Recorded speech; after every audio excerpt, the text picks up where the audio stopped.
While the anti-government protests continue in Istanbul, with demonstrators still congregating in Gezi Park where the original peaceful protest began, leaders of the protest movement have delivered a list of demands to the deputy prime minister in Ankara.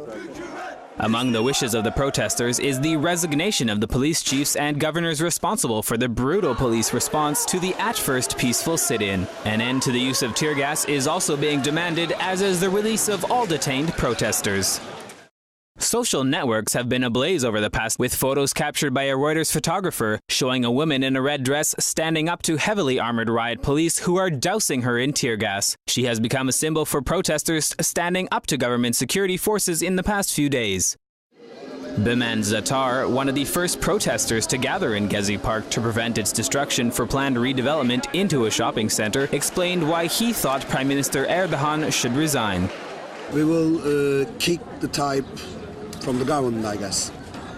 It's going there because its first start, just don't touch our trees, and the people are come here just drink and make parties and everybody have fun, and all the people in the television, they see that the police throw gases to people who are dancing and making parties.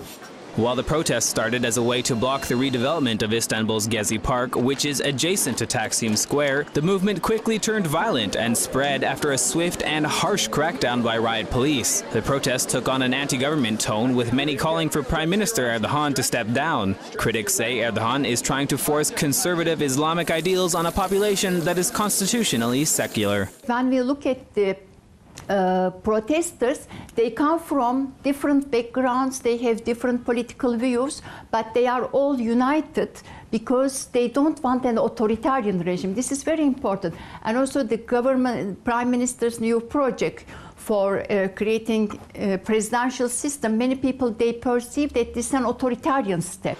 For his part, Erdogan has dismissed the protesters as extremists and vandals, citing his 10-year record in office and re-election to the post of prime minister as proof of his popular approval. At least 2 people have died in the protests so far, with more than 1,000 injured, according to demonstrators.